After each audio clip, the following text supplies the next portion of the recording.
Well, Bill, you can do it.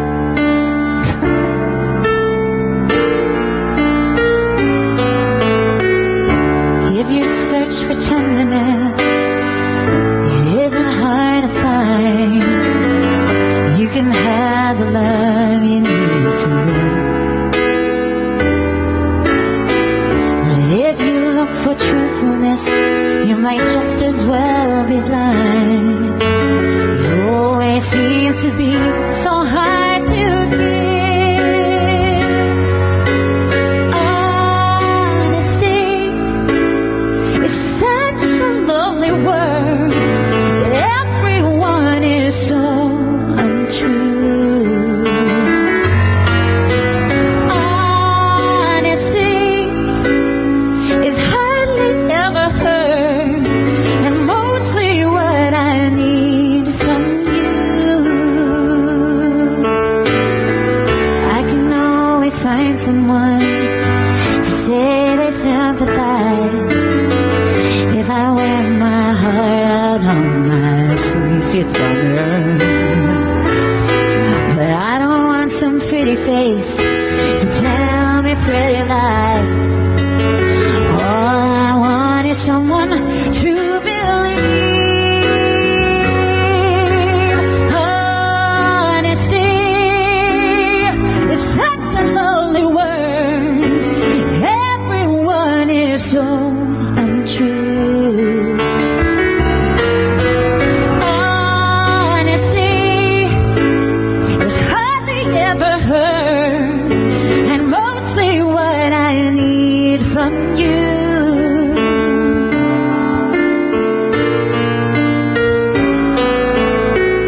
I can find a lover, I can find a friend, I can have security until the bitter end.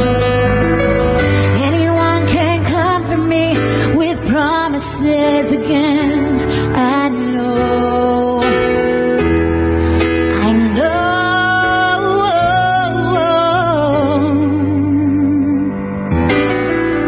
When I'm deep inside of me, don't be too concerned. I won't ask for nothing while I'm gone. But when I want sincerity, tell me where else can I turn? 'Cause you're the one. Oh, I screwed that up. How do I do it? 'Cause you're the one I only. How's it go, sir? You're the one. What? It's wrong here. How's it go? You're the one that I depend upon. Honesty is such a lonely word. Everyone is so untrue. Honesty, I can't even sing. It's hardly ever heard. Mostly what I need from you.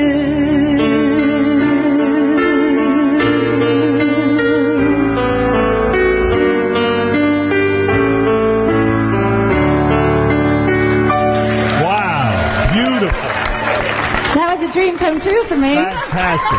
You were wonderful. Thank you, Adina. Thank you, Billy. Thank you. Thank you, Adina. Wonderful. I love that. That is so cool. Do you get off on that when you see other people sing your song and how they interpret it? Absolutely. Yeah, it's kind of fun, right? Well, that's what I really wanted to do, was to be a songwriter. I didn't expect to be a rock star. Does it bother you that there are guys who maybe don't, like more young artists don't call on you to produce their music or write songs for them? Actually, people have asked me to produce or be involved or write with them or do stuff with them. And why won't you do it? I don't want to. You don't want it? Well, I mean, there's some people I would like to collaborate with, I suppose, but I was so caught up in the treadmill of writing and producing and songwriting and performing and touring and recording. I just wanted to get off the treadmill for a while, so I kind of stayed out. Billy, I'm going to go to our audience because this is a town hall. Matt Lauer is here, ready to ask you a question from the Today Show.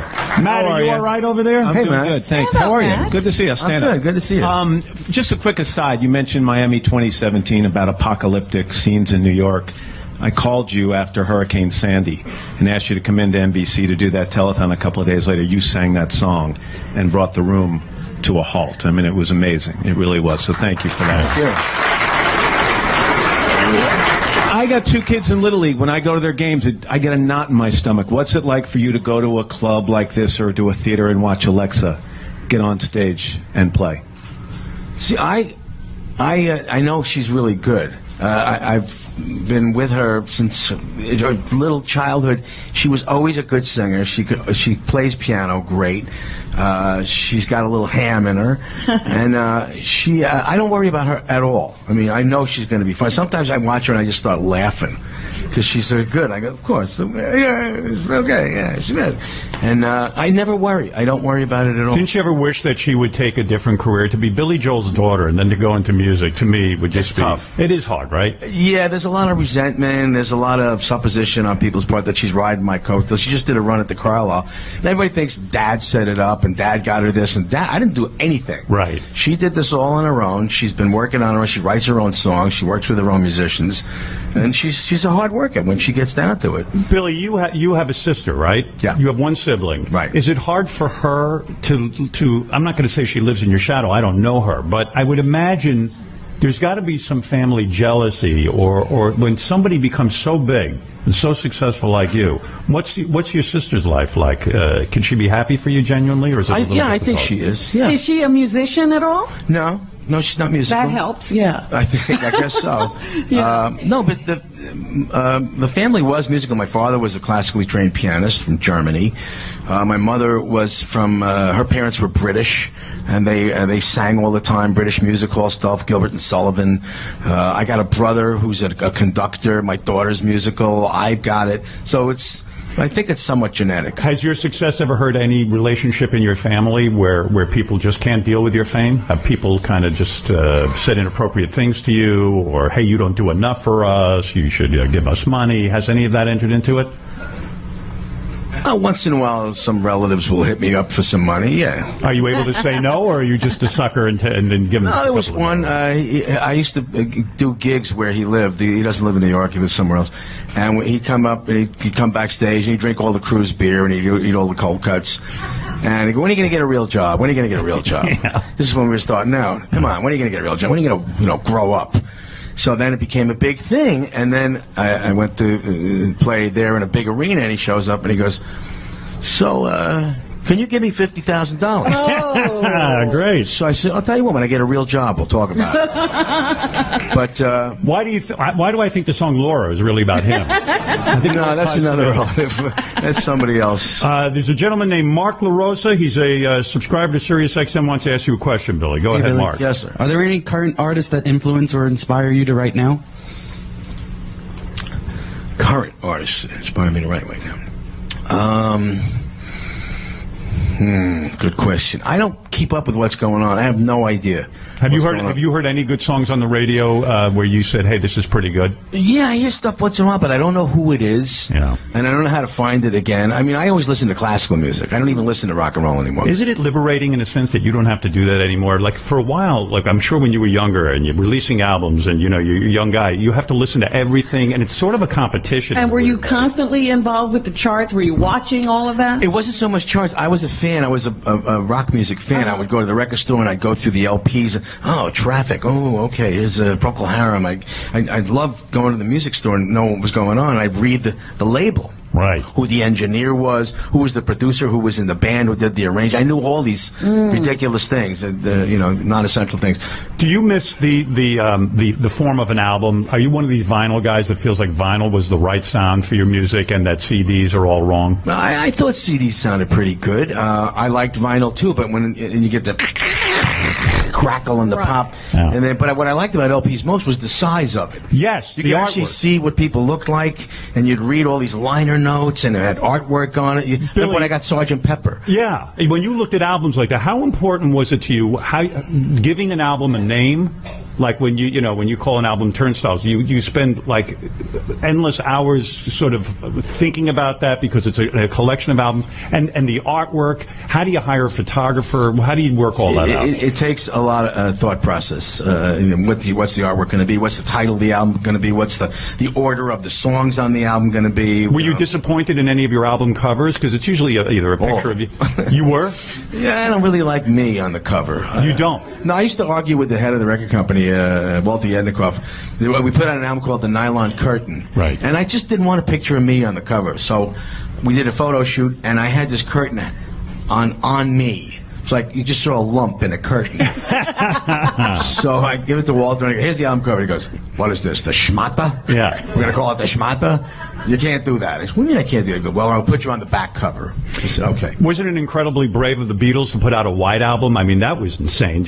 I'm talking about from a marketing standpoint. Yeah, but they were so big at that time, they could do anything they wanted. They could put out a pink album, and it would have sold. The reason you didn't want to put out an album cover with yourself on it, it's almost like you want to make it all about the music, right? Or is it that you just didn't like the way you looked? I mean, what was it? I'm not photogenic. Right. I'm not. People see me in person, they go, oh, you don't look so bad. Which is one of the good things about not being photogenic. Yeah. Because I look grotesque in the pictures, and then people see me, they go, oh, you don't look that bad. It's okay, so I get a leg up that way. Billy, Andy Palladino wants to ask you a question at the town hall. Yeah. Billy, is there a particular song of yours that you just love that never took off as a hit that you thought would? There's something I love about most of them, which is why they got written in the first place. But I don't expect everything to be a hit. As a matter of fact, the ones that were hits usually kind of surprise me becoming hits. I don't really pick the hits. I just do an album. I hand it to the record company. I go, here, now it's your turkey. And then they figure out what they're going to put out as a single, not me. I have nothing to do with that process. And to give them credit, they've been pretty good. They got a pretty good batting average. Keeping in those lines, when you wrote down Easter Alexa, you said, "Hey, I'm going to give all the proceeds to this song to the Fishermen," right? Yeah. And the song wasn't a commercial success, which is mind blowing to me because I think it's one of your best. But then it's a disappointment too because you were kind of like banking on that song being a big hit, right? Yeah, I wanted to give them a hand. I wanted to help them out. They need the help, and but it wasn't a hit single. So they probably, I don't know, like $5 or something. Right. I don't know what. Saved a few fishermen, right? Yeah. Yeah. Billy, we have another artist here who's going to perform one of your songs, and I'm really excited to say Pink is here. And here she comes. She's sold more than 45 million albums, Billy. She's had 19 top 20 hits on the Billboard Hot 100. She won 3 Grammy Awards. In 2009, Billboard magazine named her the #1 pop musician of the decade. And aside from all that, she's married to a professional motocross racer, which is pretty incredible. And is hugely successful. And I haven't seen her in 100 years. I mean, it's been a really long time. Hi. You look great. Great to see you. Thanks for coming. So fun. Yeah, this is so much fun. Thank you for being here. Yeah. Now, Pink, I think with this song, the song you've chosen to do today is She's Always a Woman, right? And Pink, this song of Billy's is a song you walked down the aisle to, I think. Did. You did? Wow. Why that song? How did it have special significance to you, or is it just a pretty song? It's people, I have been told, not that much, but I've been told a couple times, you know, you changed my life. And I'm like, yeah, it's so nice. Wow, that's so cool. But I could turn around and with all of my heart and soul say the same thing to you. Like you were like a god that I prayed to as a child. Because I'm a Jew too that got baptized. When did you become Pink? When did you become aware of my dad who's here is Where's your dad? Right here. Right there. All right. And my dad was my other god, and I got to see my dad become happy when your songs came on, and we sang them together, and it's shaped and painted my whole life. And I've always said that Billy is a person that can paint a picture for you with words, and it's unique to him. He does that like no one else in the world can do that, and it's changed my life. And when I sit down to write a song, my thought is, this is gonna suck, And I'm never going to be Billy Joel. I'm never going to be Billy Joel. This sucks. I shouldn't even fucking do it. But I do it, and it sucks.